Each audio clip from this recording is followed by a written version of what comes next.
I'm very in the dark with my bathroom behind me.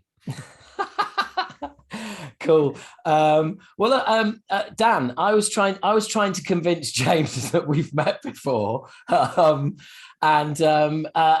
he's having none of it. Did James turn up downstairs at that live podcast that you came to?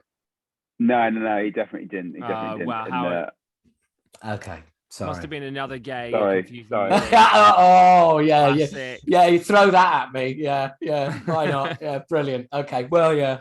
It must be because I've watched a documentary a couple of times, and the second time I watched it was literally about an hour ago.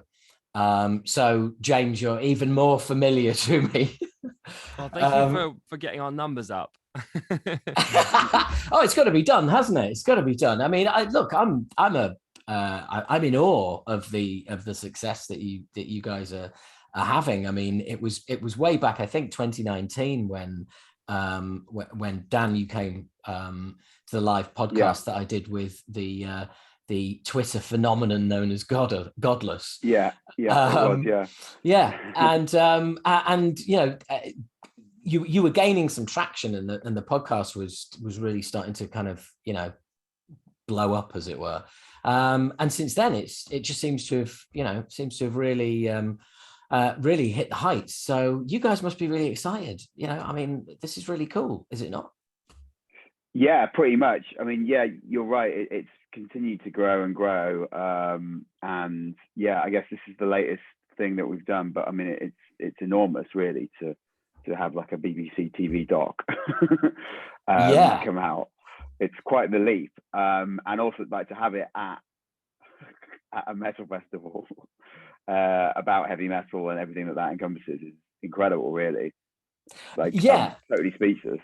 I mean, jealous, obviously, but it's really cool. I mean, you know, metal gets so little exposure in the mainstream that, you know, you guys are going to be instantly embraced by the entire community because you've highlighted you know, what it's all about, also the coolest of the festivals, and you know, and not taking the piss out of it, which is invariably what happens. You know, people just only go to these festivals to take the piss out of it. But you being a metaler, and James, you being incredibly open to new experiences, it worked really well. And, you know, congrats.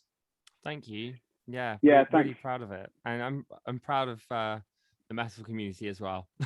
I'm glad I could be a small part of it. Well, I have to tell you that you are part of it now, and you will be forever, whether you like it or not. You have been claimed. You have been branded. So what am I going to get? Are people just going to come up to me in the street and shout "Slayer"? That, my friend, is very possible. I would actually love that. That'd be so funny. Well, I'd say, if we meet and do one of these face to face sometime, then I promise that is how the interview will start. Right. Okay. And needless to say, next time, I mean, I'm sure you're getting all sorts of offers, but next time we play London, I sing in a thrash metal band called Acid Rain. And next time we play London, you guys have got to come down, because whilst I was watching it, I was thinking, like Evil Scarecrow, we play very fast, very loud, very thrashy metal, but we're all about having a good time. You know, we want people to enjoy themselves. We want people to, you know, really just cut loose in a good way. So, you know, I've said we don't play gigs, we host parties, and you're invited to the next one. It'd be great to see you guys come down, and you know, James, I'd love you to, you know, experience a kind of Camden underworld, sweaty, thrashy, happy pit. Yes. I mean, love it. As Dan and I'm sure we'll discuss in the future, metal is clearly for life, not just for one Bloodstock summer. So absolutely, I'm there. Awesome. That'd be great. Maybe only for 5 minutes. I don't know if I can deal with the whole thing. It's a lot of energy, but I'm there. Well, that's cool. That's cool. Because that would make up for the fact that the band who was on the main stage before Venom Prison was us, and you missed us out of your documentary. Gutted. What? Why? Gutted. Oh, really? I didn't know that. Sorry. That stands for. You were just, because Dan was in charge of the scheduling and which bands we were seeing. I actually when. wasn't. Yes, you were. So I don't think I was. How was the crowd? Because it was pretty. By the time Venom Prison came on, it was massive, wasn't it? Yeah. I mean, it was.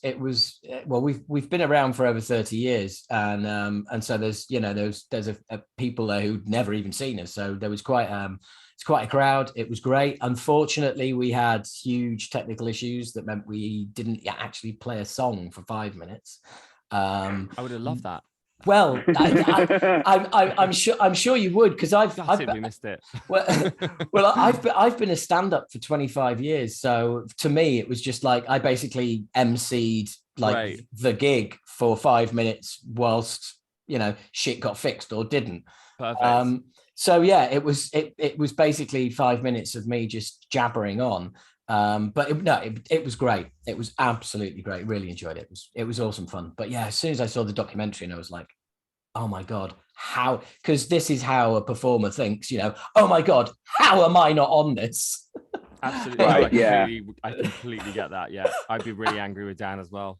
To be honest though, is it worse? Is that worse than having done it? Because we filmed for, I believe, over 25 hours. Oh God! So yeah. which would have been worse, like not talking to you or talking to you and then just not using it, which we had to do with loads and loads of people. Oh, to be honest, which would be? I've experienced both in my long career, and I have to say that they suck equally, because ultimately, if you were interviewed and it doesn't get used, only so that's like one more person than nobody. So it's kind of like it's kind of redundant, really. But anyway, look, this isn't about me. It's about you guys. And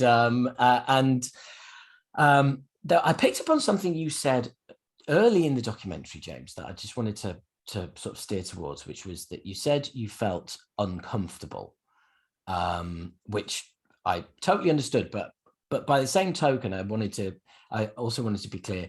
You weren't made to feel uncomfortable. You just felt uncomfortable.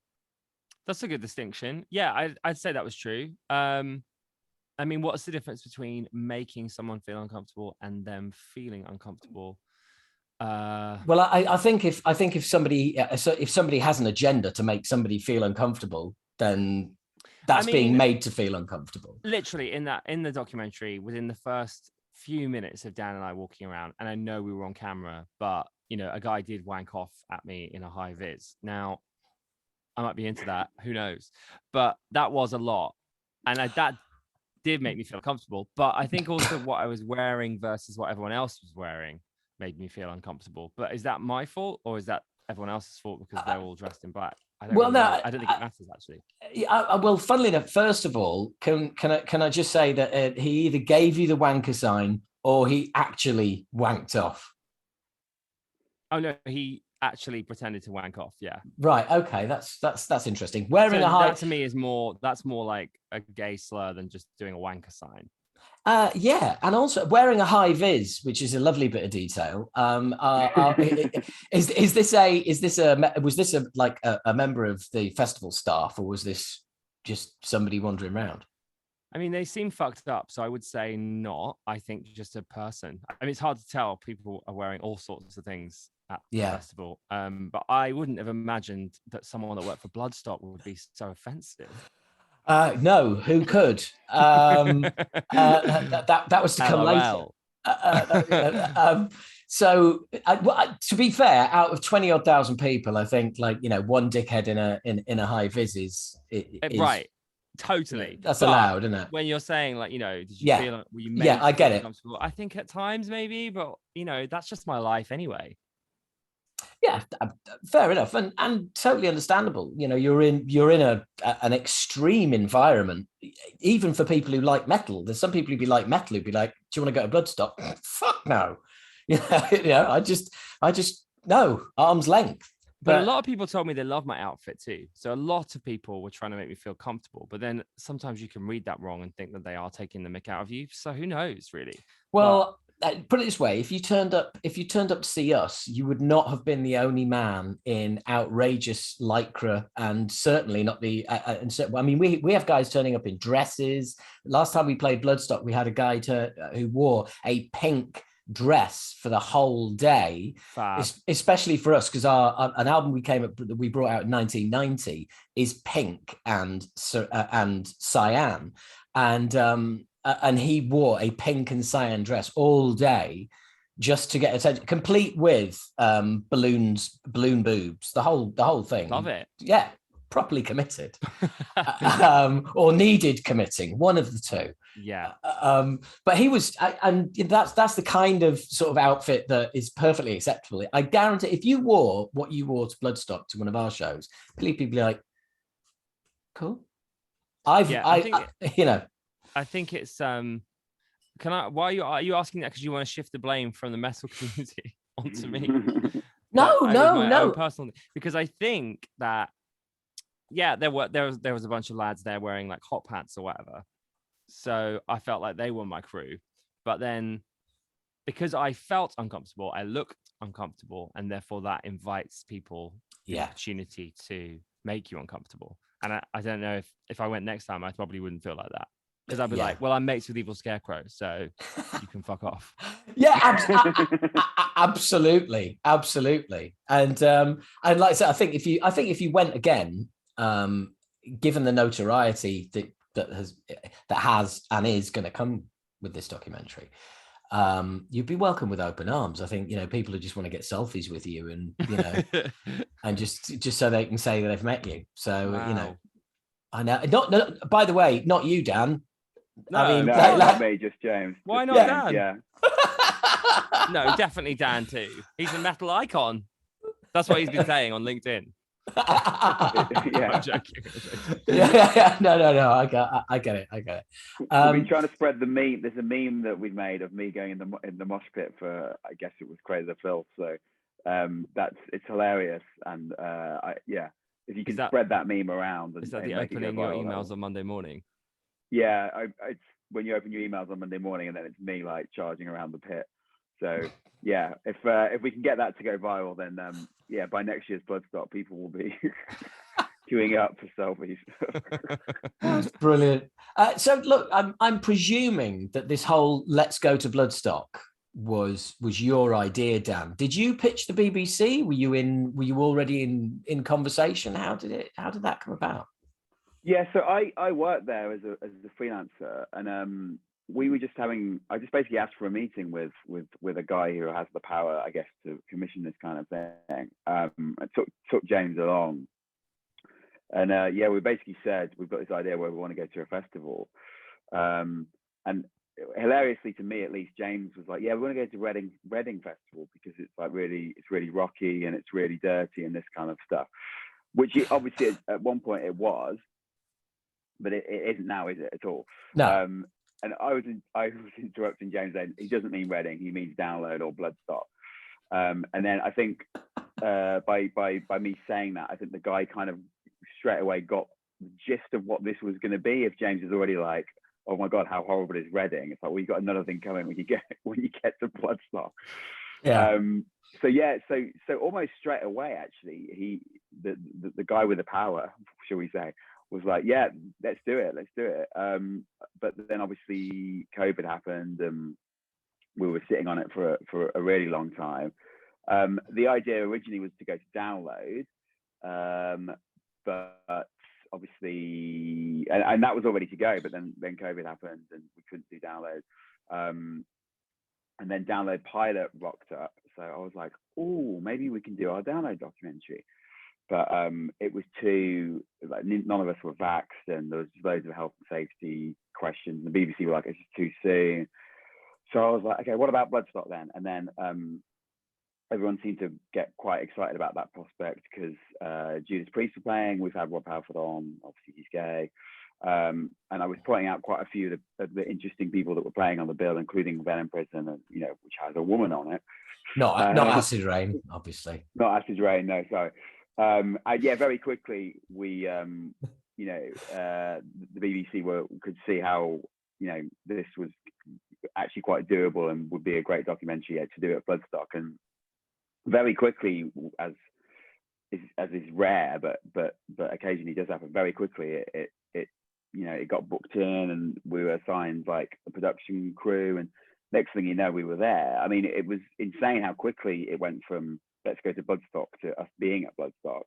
I thought it was just not going to happen because there was just so much could have gone wrong. If any of us had got COVID, either me or James, or I think there was a 5-person production crew, then it would have been cancelled. Or if any of us had got a cold, or do you know what I mean? Anything, it would have just would have had to sack it off, which would have been devastating because these things are time sensitive, aren't they? If you can't do it, if we hadn't done it this year, it would be another year. It's not like you can do it in December or something. So yeah, right up until the wire, I was like, this is too good to be true. This is. But then when we got there and we both tested negative and went in, it was like, oh my God, we're here and we're doing a documentary with a 5-person film crew. This is insane. Because I've obviously been doing festivals for the likes of Kerrang and for years, and student radio before that, where it's just me and this mic. I'm chatting to bands, and like the audience is relatively small, and you see all the same people at all these festivals, and like online blogs and people who love doing it, but it doesn't necessarily get a lot of views or whatever. People doing it for the love, and that's normally me. And then suddenly we're like swanning around with a 5-person film crew and getting all this access and stuff. It was just insane, really. It's probably if I died tomorrow, I'd be very happy that with what I've achieved by doing this documentary. So I'm just rambling because I'm no, not at all. I look, it's admirable because getting it. I mean, I've tried to get various vehicles and projects off the ground in the BBC over the years, and they all crash and burn eventually. So when you were saying, that this came about, quite quickly for this kind of thing, it's like, well, yeah, something like coming around and happening at all is rare, but happening quickly is even rarer. And I think, sorry, go on. Yeah, funnily enough, what's interesting to me is the projects that we've done that have happened have been the ones where we've just been in a meeting with someone and they've gone, yeah, that sounds like a great idea, go and do it. Whereas when I've sat like costing things and like asking for money and for funding and stuff to go and make a documentary in Italy or something, and I've said to James, there's no way they're not going to give it. Look at the level of detail in this, and like this will be amazing. And that has not happened. So it's mad how what gets commissioned and what doesn't, and how quickly stuff. When it's like half an idea, and then someone just goes, "Yeah, go and do it." You just think, "Oh my God!" Like I've wasted a month on the last thing that never happened, and you just signed this off. This is insane. Yeah, I don't know if it's true, but maybe it's more the fact that when it's more, and I mean this in a positive way, when it's more of a half-baked idea, the person commissioning it feels more involved in it and feels like that they're part of it, because it's just an idea and they're helping to grow it and germinate it. So they feel part of it, and it they can kind of put their stamp on it, rather than like, right, here it is, here's the whole thing, here's it costed out to the absolute penny, just yes or no.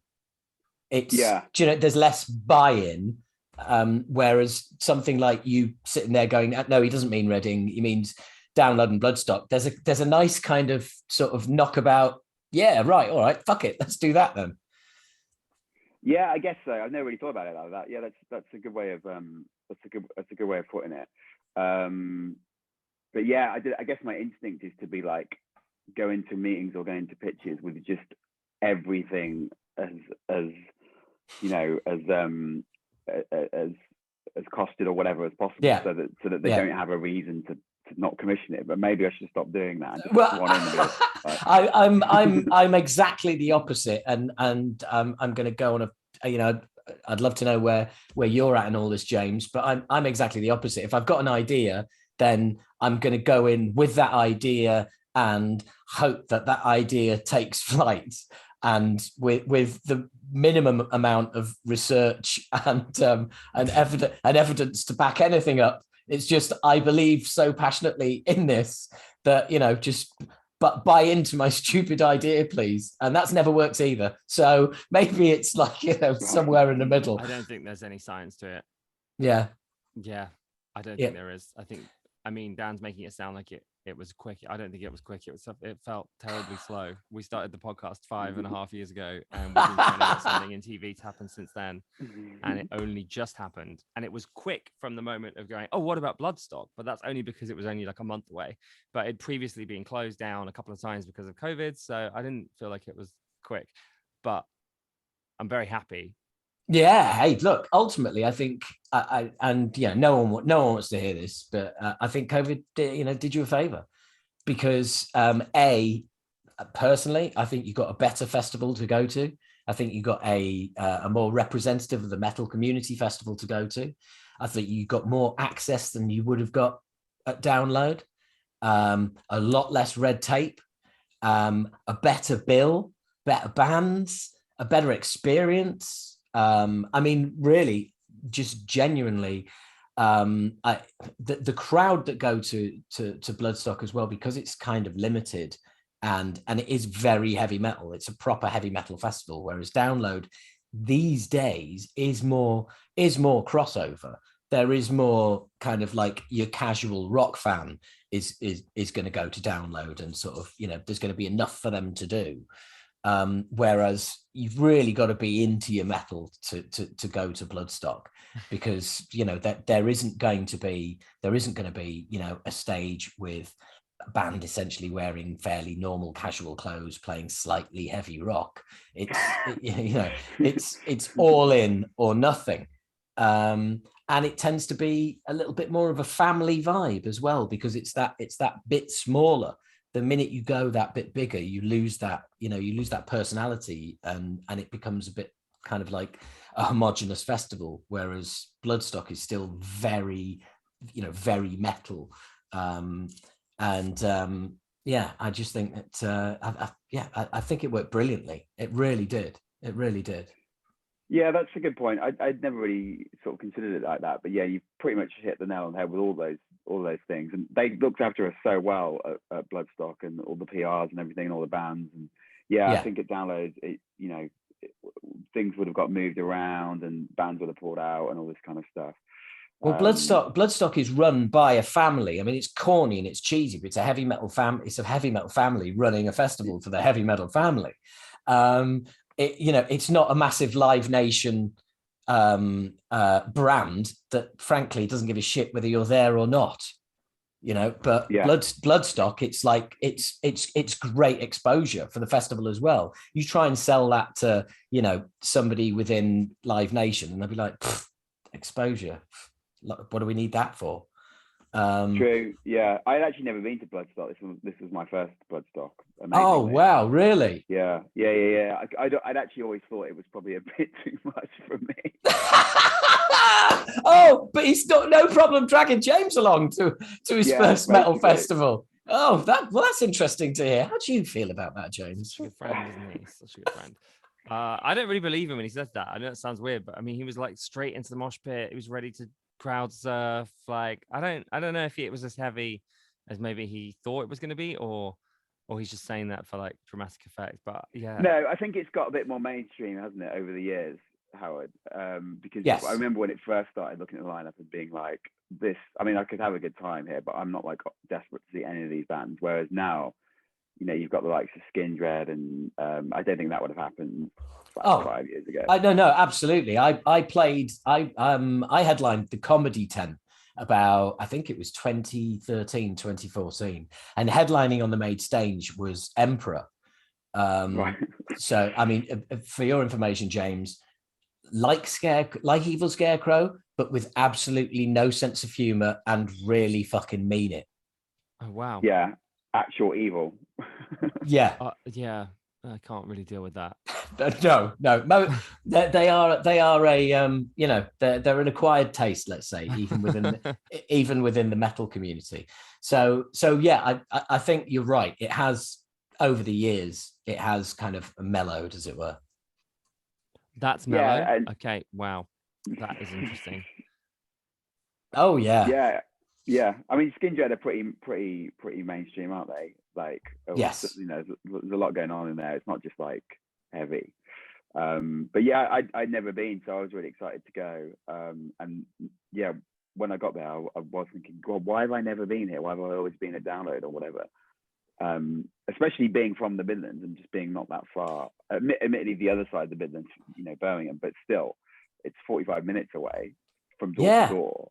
And so I don't know why I've never been. Well, the great thing about Bloodstock as well is you can actually walk around it in like no time at all, and you can see everything. Whereas, like, you know, download, it's like, oh, when a so and so band on, like in an hour and a half, let's set off now. Then, you know, and you're in the fucking campsite of the festival, but it's going to take you an hour and a half to get to where you want to go, and it's like, you know, it's just too big for me.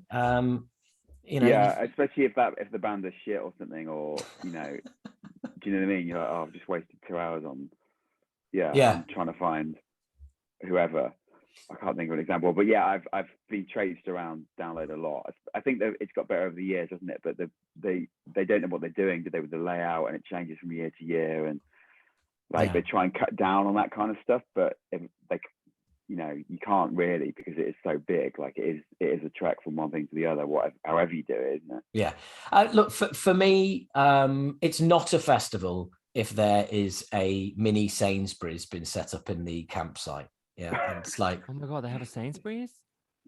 Yeah, like wow, that's so good. Yeah, little mini superstores set up, and it's just God, like amazing. Right, it's download for you next year, isn't it, James? They have hairspray and deodorant and all that. Yeah, they do. Oh, yeah, what? Why didn't you tell me? Phone charging stations, you name it. Yeah, and Cadbury's chocolate buttons, I imagine, if it's the Sainsbury's. Well, that's what everybody is looking for in a festival, really. Is well, I mean, you joke, but really, it is easy access to chocolate buttons is right up there on everyone's menu. Yeah. So look, you've done the classic fish out of water documentary here. Okay, now I'm presuming, like with my TV commissioning head on, that the obvious part 2 is James takes you, Dan, to a festival, and you're the fish out of water. Is that something that's going to happen? There's no plans at the minute. I don't know whether it works as well. I don't want to talk myself out of a documentary, but I don't know whether it works quite as well, because what would the equivalent be, James? Mosh to heaven. Moshing to heaven. I'm not sure. Well, it would be you at Mighty Hoopla. It would be you at, you know, a Lady Gaga show or Pride in New York, something completely out of your comfort zone. Well, I don't think that's true, though, because I have been to Pride in New York, but you haven't been to Pride in New York in the way that I would do it. Which is what? You haven't been surrounded by topless men wearing no clothes, have you? I guess not. Are topless men wearing no clothes otherwise known as naked men? Yeah. I'm just. I mean, actually, we haven't really thought about it, but we sort of thought of this documentary as more of the answer, because Dan has been to Pride events with me and he has done loads of stuff in the gay community, but I wouldn't say he's gone hard. Like, he's not dragged up, for example, which would be brilliant. So, and I've now dragged up in the metal community, so it is kind of Dan's turn. Right, now that's interesting. Purely for my own means, dragged up, what does that mean? Oh, like as in Drag Race, like seeing Dan with a drag queen alter ego. Right. Brilliant. Right. Okay. So I've got my Evil Scarecrow alter ego now. Absolutely. Spears Deep Throat was my name. And so Dan now needs a drag alter ego if he's going to match the equivalent in my community. So yeah, I think there is room to do another Sashay to Hell, but in my community instead. Right. So yeah. Go on. Sorry. No. Because so it'd be Dan's Sashay to Hell. This is great. This is great. This is a creative meeting we're having here, guys. Funny enough, so James just mentioned Mighty Hoopla, and the lineup to that came out just like an hour ago or something, and my girlfriend said, "Oh my god, look at this lineup," and she's like texting her friends, going, "Oh my god, we can't wait to see this." If I were to do a documentary there, I just think I'd be bored. I don't have anything against any of the artists playing or whatever, but I don't think it would be a good documentary for me to be watching. Is it Steps that are playing and the Sugar Babes? I'd just be bored. Was I not bored watching Venom Prison? I don't know. Were you bored? I don't think you were bored watching Crazy. I was just like, what the fuck is going on? I don't think you were bored watching Cradle the Filth, for example, because there's just all skin dread. I don't think that was boring for you. Right. Tell me if I'm wrong. No, I know what you mean. But how can you say Sugar Babes are boring? That's so offensive. Well, just because it's not my taste, is it? But I would love to watch you being bored. I think that would be really funny. What? Here's a bored man. Yeah. I know what you mean. Yeah. I think it's the fish out of water, isn't it? Because yes, you would be bored, and everybody around you would be having like the time of their lives, and that's what makes it compelling viewing, I guess. I also think there's probably an opportunity for us to both feel out of our comfort zone in other stuff, because just as a duo, we're quite an interesting mix, and we're very different, and we have a completely different language. And I've said before, I feel like we're aliens to each other in certain things, but we both have the same heart, I guess. And so, yeah, I think there's some scope to do more in worlds that neither of us get. Yeah, that's a good idea. Yeah. Yeah, I think it's kind of like, yeah, you're kind of, the new Louis and Theroux. It's kind of like there's a which one's which? Don't drag me into that.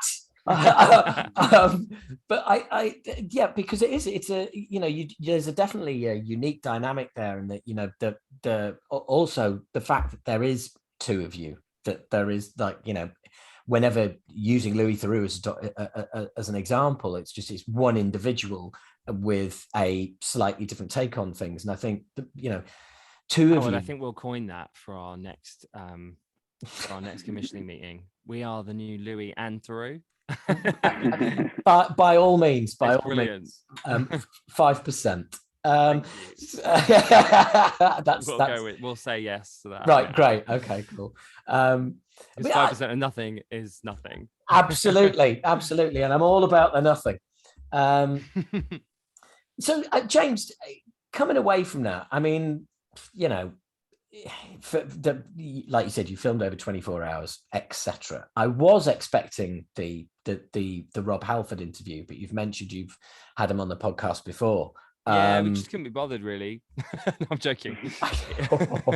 No, he was busy, and it was impossible to get our diaries to work. So we just were like, you know what, it's fine.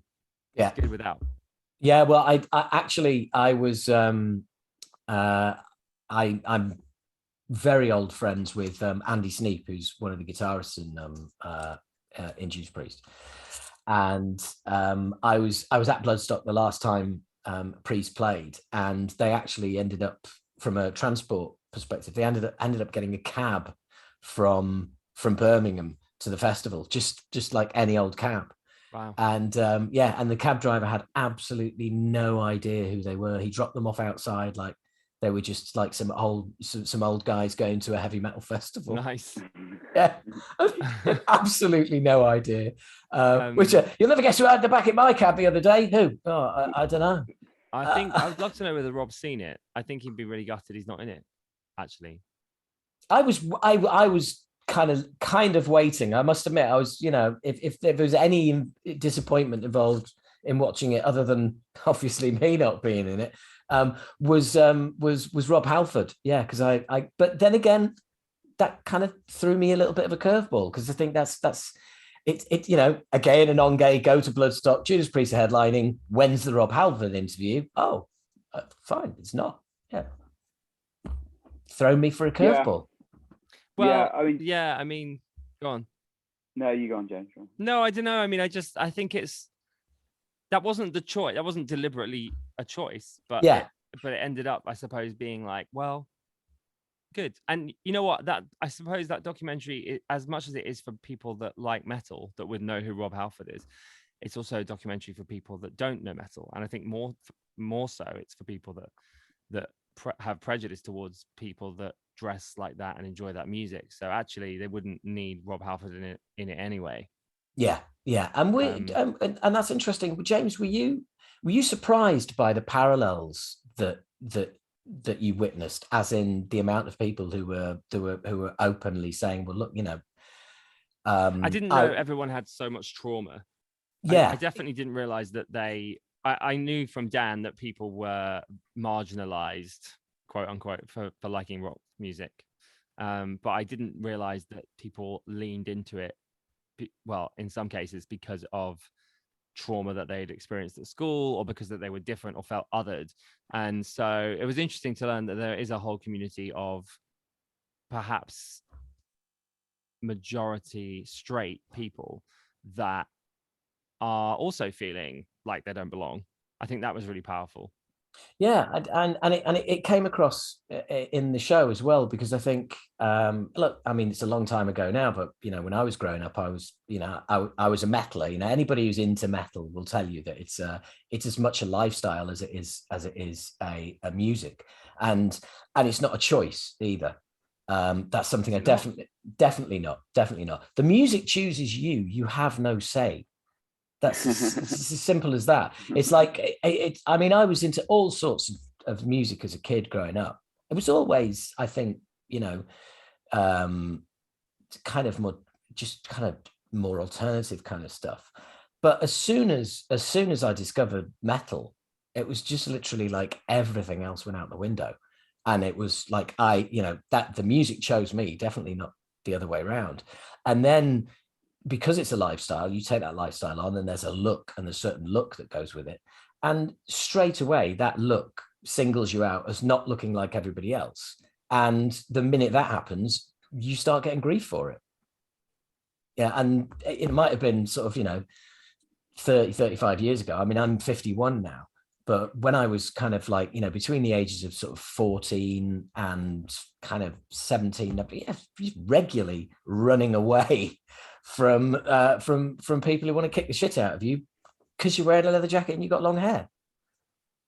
So yeah, it's marginalized without a doubt, Awful. Yeah, I'd agree with that. Yeah, I don't have anything to add to them. Just yeah, I know. I it's not so much a question, but more a kind of.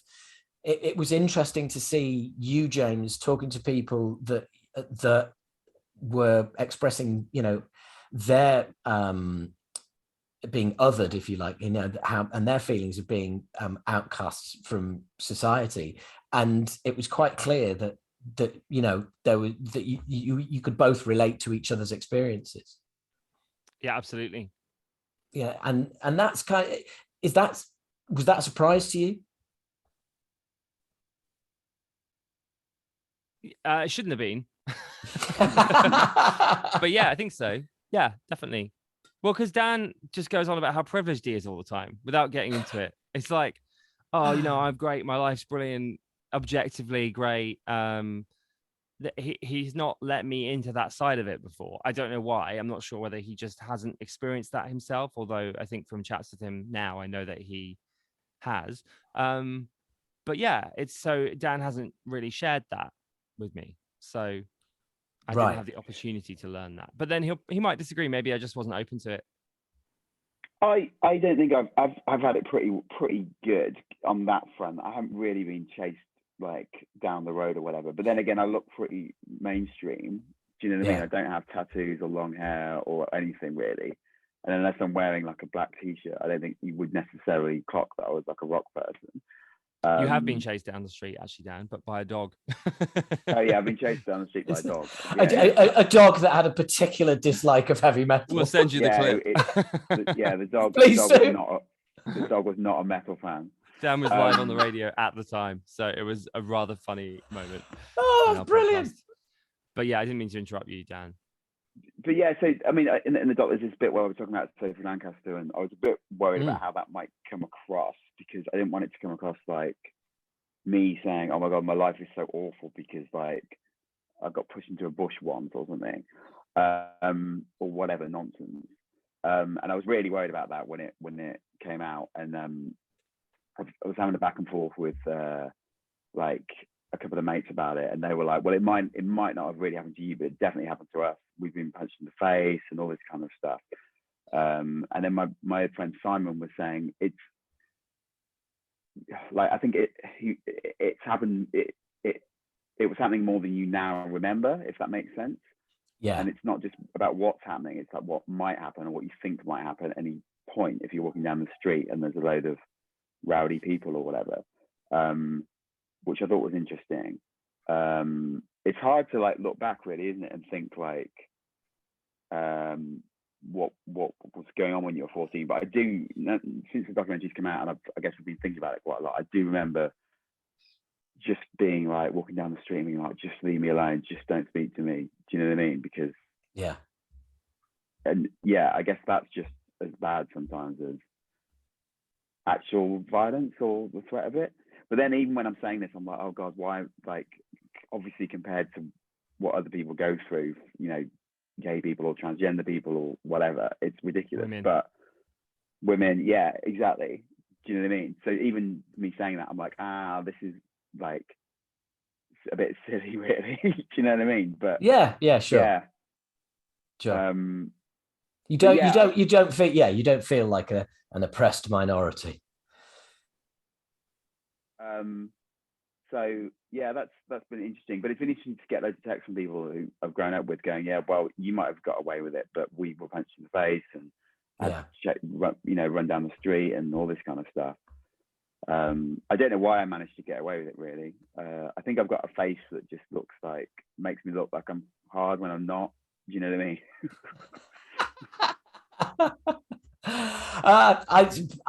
I genuinely don't want to comment on that. I'm staying silent too. Yeah, I think there's no good way out of that. But so you're in New York at the moment. Is that holidaying, or are you spreading the word of the podcast? No, I'm not really spreading the word of the podcast because it's only available in the UK, unfortunately. Well, the documentary the podcast is available worldwide. Yes, the podcast is available worldwide. What he said. If the doc was available worldwide, I'd be the promo train would be ridiculous.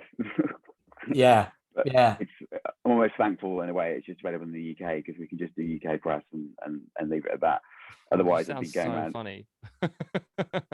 Why is that funny? Oh, it's just exhausting. Luckily, we're just doing UK.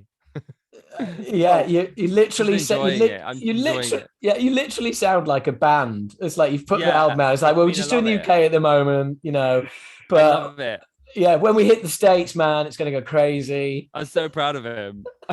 Look what I've created, Howard.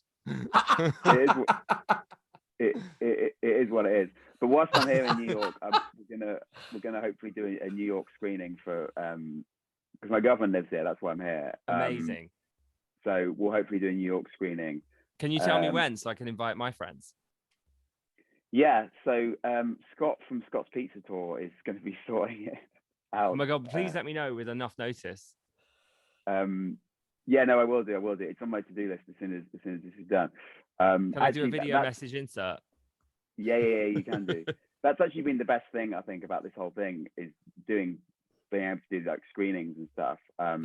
So we did a big London screening, and I know, which I couldn't make, and I was really touched by your invitation. I really did appreciate that. Thank you very much. Oh, no worries. I'm sorry you couldn't make it. We did one in London. I did one in Birmingham for like my home friends, and hired a cinema out. Wow. It's just ridiculous, isn't it? I guess it's just like when it came out, and you can sort of objectively say that it is a good documentary. I think me and James can say that because we didn't actually make it. Yeah. So we can just sort of go, yeah, it is good. And being able to just do like the victory lap and come on podcasts and do screenings and stuff is just, I guess, it's like the icing on the cake, really. So yeah, whilst we're here doing New York screening, just to be like absolutely extra. Oh my god, and that's the gayest thing you've ever said. Well, it's true though, isn't it? Yeah. So, and did you get a say in the edit? Were you allowed any input whatsoever, or was it literally No. like, "Hey guys, here's the finished thing"? No. Wow. Yeah, Yeah. we didn't get any say in it. No, not at all. The only thing that happened, and I guess this is a good note to end on, really, is when the Bloodstock pronoun gate took off. Yeah. We recorded a bit in a studio about it that was originally the ending to the show, but I felt quite strongly that after watching it, it should go, because it was like ruining our thing and making it about her, and ultimately it isn't about her. So I thought it was better to just get rid of that, end on a nice note, and then flash up a card saying, yeah, idiot did this, but like ultimately that's on them. Well, it is, and the response on social media was, again, from the metal community, was so quick was so quick to condemn. Yeah, it proved that our point, that actually, well, there are idiots everywhere, of course, we know that, but actually, on the whole, it's a welcoming community that is interested in human rights and climate change, and wants to be a force for good in the world. So yeah, I like we've said so many times, Dan, like one woman doesn't make a festival, so it's sort of like not relevant. So that's the only say we had on the edit, but it wasn't even a say, it was more just like a personal opinion that I felt quite strongly about. Yeah, and I think your reasoning there is absolutely correct as well, because when I was watching it, funnily enough, I was wondering if there was going to be a mention, if it was going to come up, and for it to just be kind of like a title card at the end, I just thought it was perfect, because it just didn't interfere with the documentary. The documentary was completely separate, and it was just like, oh yeah, and this happened. Yeah, I mean, it is a bit funny because it's like, look how wonderful. Oh, but actually, in 10 years, when we're replaying this documentary on Dave or UK Gold or wherever it may end up, we'll just cut that bit off, because it will have gone. And by then, Bloodstock will be the most inclusive, happy festival in the world. And there is a case for saying that it's certainly in the top 10 of those right now. And as you said, one person doesn't make a doesn't make a festival, and the reaction to it, ultimately, like you said, proved your point. There will be a whole sea of pronouns at Bloodstock next year. I imagine people will be wearing them. We actually sell pronoun merch, gainongay.com/shop. Didn't mean to get a plug in there, actually. No, go for it. It felt handy. But no, I think there'll be people wearing them and proudly displaying their pronouns out and about, and that'll be great. Yeah. No, it's well done her. What she's done is amazing for us. It's always a bit, it's always annoying when stuff like that happens, but I was less upset than Dan, because I'm used to that crap happening to my community, and it was quite normal, really. But I think we dealt with it really well, and that show that we've made is a really beautiful way to tell people that we're all different, and that's beautiful, and also to tell her to just do one. So wonderful. But and lastly, James, I'm pretty sure that musically your mind has not changed in any way from how it was prior to the festival, but maybe now you just have a bit more of an understanding as what it is and why other people like it. Absolutely, yeah. I won't be scared of a metal bar anymore. Yes, and somebody growling isn't necessarily. No, I'll just do it back, probably. Maybe. Yeah, absolutely. So I'll be like, "Oh, I met Howard from Acid Rain. Do you know them?" And they'll be like, "Yeah." But oh my god, he's such a cool guy. He's my friend. And then we'll be like, "Woo!" Oh, that's very kind of you. And seriously, you've both got to come to a show. Unfortunately, not unfortunately, but we played in August just after Bloodstock. But we will be coming back round. Please let us know. I'm sure we'll be there. Will do. Well, I might have headphones in, but don't take that. No, I'm kidding. I know, as long as you're listening to Steps or something. Well, well, I probably will be. There is a connection there, believe it or not, because Is there? There is, because back in the day when our albums came out, I was purely known as H. Oh wow. Yeah, and years later, I mean, now I am, I'm known as Howard H. Smith. But back in the day, it was like, Kev, Ramsey, Mac, Adam, H. Have you met H? Sorry, have you met H from Steps? No, I haven't. Oh, this needs to happen.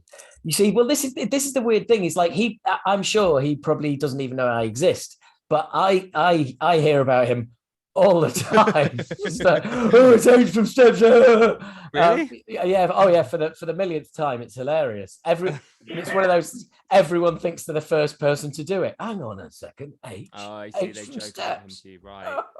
No, I'm sorry about that. Oh no, Well, no. You know what? You should just fine. perform Steps one day. Do a metal cover of a Steps song. Then Steps will know you, and no one will make that joke anymore because you'll have owned it. Well, do you know what the best way to I absolutely completely agree is like you own any abuse you get for any reason. Yeah. You own it. You take the power out of it. Please do it. It just goes. Please do a metal cover of Steps. There's a metal cover of George Michael. Why can't there be a metal cover of a Steps song? But aren't most Steps songs aren't there big well-known songs just cover versions? But isn't Tragedy a cover version? Oh, that's a good point. I mean, aren't all their best songs cover versions? They do have some original songs. Say You'll Be Mine. That's a good one. 5, 6, 7, 8. That's an original. Oh, I know that one. Great rock song. That would be a really good metal song. Yeah, that would be a good one. That is actually Steps' least favorite song, and the Steps community's least favorite Steps song too. Well, thanks for the heads up there. That's really offensive. Well, look. We did a cover version of a Suzanne Vega song, which is on our album. And she guested on it. She's been on the podcast as well, and she guests on the song. And we also did a lockdown video of the song. And which she even filmed a clip on her phone of her at home in New York and sent it over, right. and we were able to drop it into the video as well. She's an absolute darling. She's one of my favorite all-time artists, and the fact that she liked our version and would even agreed to be on it, and it's just Wow. What song was it? Blood Makes Noise. I don't know that. No, and nobody, basically over here, Suzanne Vega is Marlena on the Wall, Luca, Tom's Diner, and nothing else. But Blood Makes Noise was actually a number 1 single in the States back in the early 90s. So I tell you what, I'll ping you a link to the lockdown video. Which will give you an idea as to how stupid we are, but also yes, please. You can have a glimpse of Suzanne Vega in there as well. Only just. I mean, she is an icon. She's the moment. So absolutely. And we'll see you at your show in London for this Steps cover. You better make it happen. I can't promise anything, but look, James, thank you so much. Dan, all the way from New York, really appreciate you reaching out in the first place and setting this up. Guys, it's been an absolute joy. Thank you so much. Thank you for having us on your podcast and for letting me into your community. I appreciate it. Absolute pleasure. Thank you. Thanks for having us, and we'll see you soon. Cool. Absolute pleasure, guys. Thanks for coming on. Speak to you later. Yay. Thank you, Howard. It was delightful to meet you and chat. And you guys, take care. Your show. Cheers. Lovely. Can't wait.